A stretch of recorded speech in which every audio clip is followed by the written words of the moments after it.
Welcome to core classes.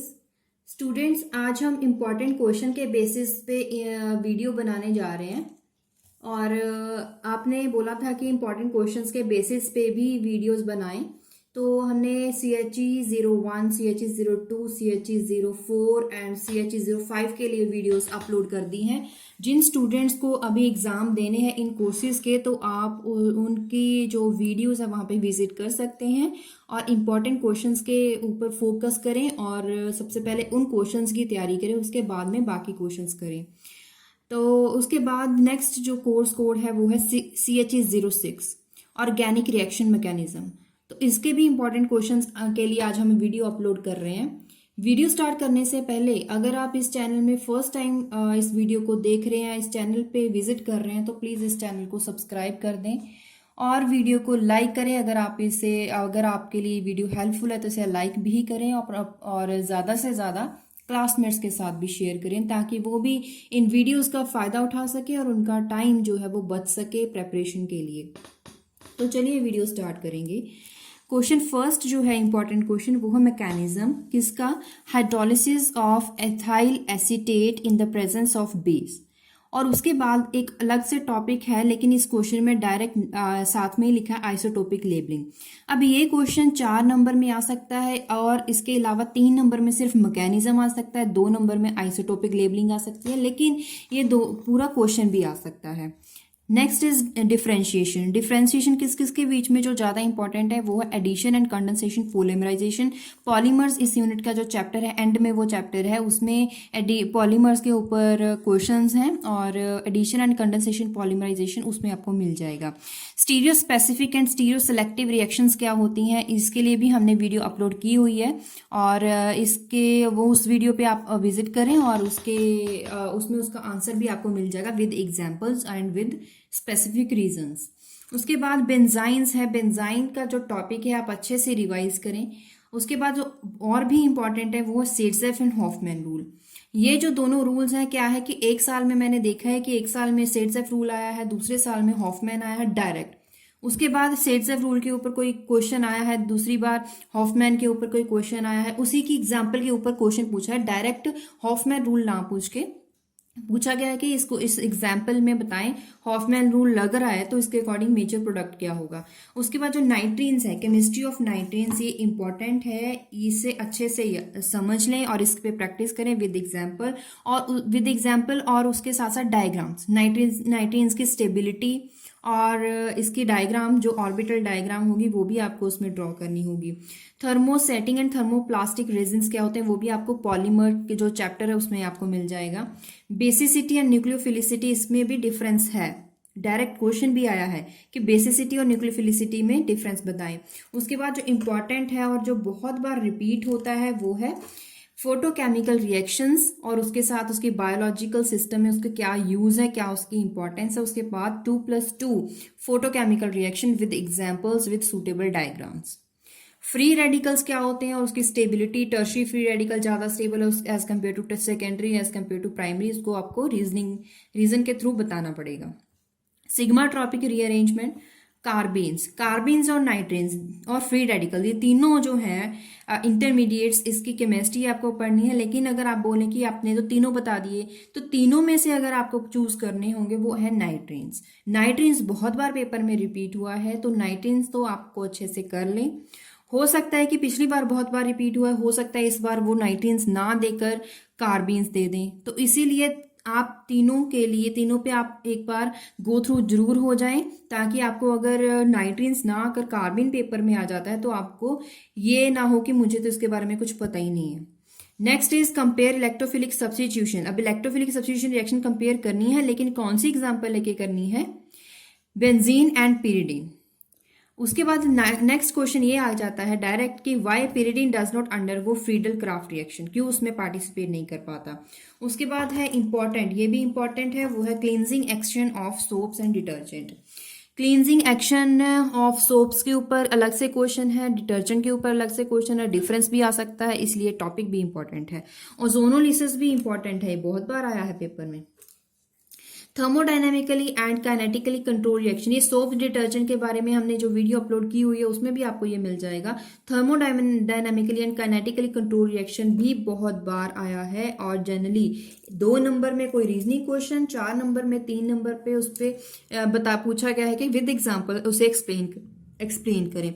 तो ये इस thermodynamically and kinetically control reaction अगर आप हमारे जो लेक्चर्स हैं वो स्टडी कर रहे हैं तो उसमें आपको पता होगा कि हमने इसके बारे में भी आपको पढ़ाया हुआ है, तो उसमें भी आप उसे रिवाइज कर सकते हैं वहां वीडियो पे विजिट करके। नेक्स्ट इज फोटो सेंसिटाइजेशन, ये प्रोसेस के ऊपर शॉर्ट नोट आ जाता है। हक्कल रूल, अब हक्कल रूल जो है आपको डायरेक्ट नहीं आएगा कि हक्कल रूल के बारे में बताएं, नहीं, हक्कल रूल के अकॉर्डिंग आपको पूछा जाएगा कि एरोमेटिसिटी पता करें। बस आपको हक्कल रूल कैसे अप्लाई करते हैं, कैसे नोट करते हैं, एन कैसे काउंट करते हैं नंबर की, कैसे पता चलेगा कि वो हक्कल रूल के अकॉर्डिंग वो एरोमेटिक है या नहीं, बस आपको वो सीखना है। उसके बाद आप कोई भी क्वेश्चन आ जाएगा, कोई भी कंपाउंड दिया जाएगा, आप इजीली कर सकते हैं किसी भी ऑर्गेनिक कंपाउंड पे। तो ये तो रहे क्वेश्चंस, उसके साथ साथ कुछ मैकेनिज्म्स में आपको बता दूं कि कौन कौन से ज्यादा आए हैं। मैकेनिज्म है, विटिंग रिएक्शन के ऊपर आया है, हाइड्रोबोरेशन पे भी आया है, नोवेंजल पे भी आया है, Beckmann benzilic acid rearrangement, Wagner Meerwein rearrangement आया, एक रिएक्शन देके भी दिया गया था benzaldehyde with alkali, Clemmensen reduction है, पर्किन है, माइकल एडिशन है, प्रोपीन विद एन ब्रोमोसक्सिनिमाइड है, कैनिजरो क्लेजन कंडेंसेशन है, और कर्टियस रीअरेंजमेंट है। तो इसके ये जो क्वेश्चंस हैं बहुत बार पेपर में भी आए हैं, और उसके अलावा मुझे लगता है कि इम्पॉर्टेंट हो सकते हैं। आप इनकी रिएक्शन मैकेनिज्म्स के ऊपर आप प्रैक्टिस करें, इसके अलावा कोई और क्वेश्चन करने की आपको जरूरत नहीं पड़ेगी किसी और मैकेनिज्म की, क्योंकि इतने सारे आपकी बुक में रिएक्शंस हैं, नेमिंग रिएक्शन है, मैकेनिज्म है, तो उनमें से मैं ये थोड़े इसे मैं लेकर आई हूँ कि जो ज़्यादा इंपॉर्टेंट है, तो इन पे आप अच्छे से फोकस करना। कुछ रिएक्शंस है, सिंपल रिएक्शंस पूछी गई थी, वो है Paterno Buchi reaction, pinacolone rearrangement, Norrish type 1 and 2। वैसे तो ज्यादातर मैं अगर पेपर में देखूंगी तो पेपर में तो ज्यादातर नॉरिश टाइप 2 आई है, तो लेकिन मैं बोलूंगी कि आप दोनों करो, क्योंकि ये भी हो सकता है कि नॉरिश टाइप 2 आई तो इस बार वो नॉरिश टाइप 1 डाल दें, तो इसीलिए आप दोनों ही अच्छे से तैयार कर लें, क्योंकि आपका जो क्वेश्चन पेपर है उसमें कंप्लीट द रिएक्शन मैकेनिज्म्स के बेसिस पे ही आए हैं, रिएक्शंस आई हैं। क्योंकि जो मैकेनिज्म के लिए मैंने आपको रिएक्शंस बताई हैं वो इतनी सारी इसीलिए बताई हैं क्योंकि अगर आप इनको तैयार कर लोगे तो आप reactions plus mechanisms plus complete the reactions, आप तीनों, इसका मतलब वो आप तैयार कर रहे हो, क्योंकि आपके पेपर का पैटर्न ही इस तरह से है कि उसमें कंप्लीट द रिएक्शन का पोर्शन आता है, मैकेनिज्म का आता है, शॉर्ट नोट का आता है, डिफरेंस का आता है। तो उसी के बेसिस पे हमने इसे अलग अलग टॉपिक बना के आपको बताया है कि मैकेनिज्म में आप ये तैयार करें, रिएक्शंस में आप ये तैयार करें, क्वेश्चंस में आपको ये तैयार करना है। और एक और पार्ट है आपके क्वेश्चन पेपर का, वो है कन्वर्शंस, रिएक्शन कन्वर्शंस। तो कन्वर्जन को भी मैंने अलग से लिखा है ताकि आप कन्वर्जंस भी आपको पता चल जाए कि मैंने कन्वर्जन भी तैयार करे हैं। तो वो कौन कौन सी ज्यादा है इंपॉर्टेंट, वो है Sc2 acetic ester into 2 hexanone, malonic acid ester into adipic acid, ethyl acetate into adipic acid, malonic ester to cyclobutane carboxylic acid, chlorobenzene to aniline, acetic ester into succinic acid, methyl magnesium bromide into propanol, Grignard reagent. तो ये convergence आप तैयार कर लें। उसके अलावा एक number में जो आता है वो भी मैं आपको बता दूं, वो इजी है इसीलिए मैंने अलग से लिखा है। आपको पेपर में ये पूछा गया है, मैंने जो भी आपके प्रीवियस ईयर के क्वेश्चंस देखे हैं उनमें से यही है कि उसमें से आपको एक क्वेश्चन आया है कि उसमें एग्जाम्पल बतानी है। एक एग्जाम्पल इन नीचे फॉलोइंग में दिए जाते हैं, 4 या 5 कंपाउंड्स या कोई भी ऐसे दिए जाते हैं, उसमें आपको उसके एक एग्जाम्पल बतानी, तो वो कौन कौन से हैं। एजोडाइज के एक एग्जाम्पल आप याद कर लें, इंडिगोइड डाई की आप अच्छे से एग्जाम्पल एक याद कर लें, जेंथीन डाइज की याद कर लें, एडिशन कंडेंसेशन पॉलीमर्स दोनों ही याद करें। तो उसके बाद एनाल्जेसिक्स, एंटीबायोटिक्स, एंटा एसिड, इन सभी के एक एग्जाम्पल अच्छे से याद कर लें। तो इसके साथ ही आपको मैंने मोर देन सफिशिएंट, मतलब कि जरूरत से ज्यादा क्वेश्चंस बता दिए हैं, क्योंकि ये सारे के सारे इंपॉर्टेंट थे। मुझे नहीं लगता कि कोई भी इसमें से आपको छोड़ना चाहिए। ये क्वेश्चंस अगर आप तैयार कर लोगे तो आपका 50-60 5% जो आपका सिलेबस है वो तैयार है। 65% से आप श्योर कर सकते हो कि 65% से आपको 60% आप स्कोर कर सकते हो।